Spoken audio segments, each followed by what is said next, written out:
I freaking hate school. So much work and stress and more work. I heard that Januaries are the most stressful months in the year.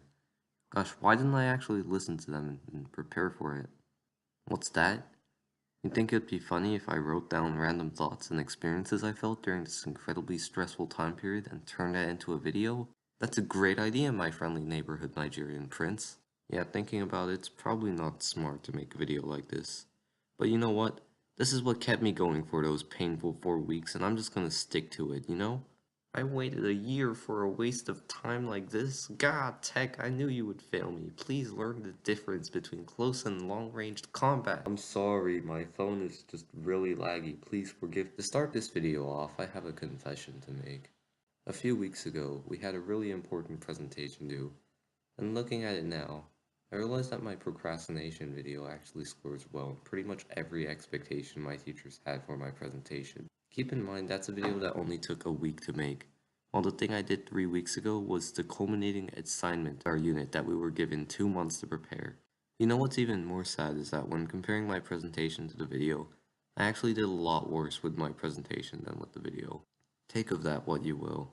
You know when Google Hangouts used to have that drawing option on the computer where you could draw anything and directly send that as chat?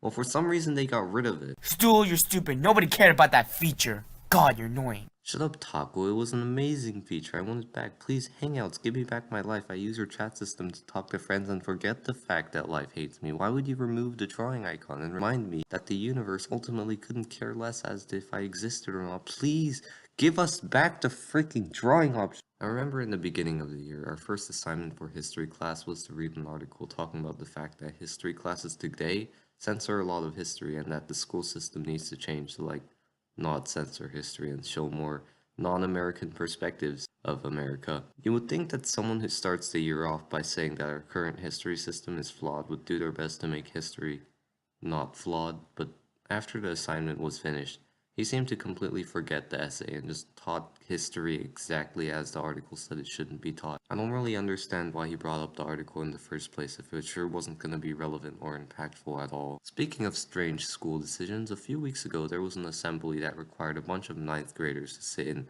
organized compartments, which might be a tough thing to do, you know, ninth graders. But this one guidance counselor wasn't doing anything and was just standing in the corner with a microphone in her face, repeating instructions in a bad imitation of a robotic voice. I honestly don't know why this person thought it was a productive use of time to act like a automatic computer message. Please find your homeroom teacher and sit in the row designated for your class. Please find your homeroom teacher and sit in the row designated for your class. Please, can you stop talking? A few weeks ago, I went to meet with another guidance counselor to look at options for a thing I wanted to do, and the whole experience just furthered my distaste toward the school managers. Hello, I'm here to look at the course selection. Oh yeah, it's fine. Yeah, here's that sheet you wanted. Thanks. Now, shall we head up to the scheduling office? Yeah, thank you. The student and I are here to observe the various online courses previous students chose to undergo in order to complete an otherwise school year course. Do you happen to possess an account of such? No, my apologies. The school may not be responsible for the advertisement of specific online courses, specifically when the subject of reference is unknown. Ah yes, the school is unable to do such a thing. I just don't understand why the school is so pretentious. In the middle of January, we went to New York, and I don't really remember that much of it except for this really cool statue I found. Yeah, there was also a guy who brought his pet parrot into a Samsung museum and was showcasing it to everyone around. It was kind of sad because nobody was actually watching the bird, they were too busy looking at the parrot in their tiny phones. Anyway, here's footage of that parrot. Throughout the course of the past month, I realized that if you graph the function of my mental wellness and emotional state as time goes on, it will correlate directly to the equation cotangent of x. I'll start really happy and mentally healthy, and then just start deteriorating at this pace as more and more stress came my way, until eventually I got so worked up that my mind just breaks down and starts to die.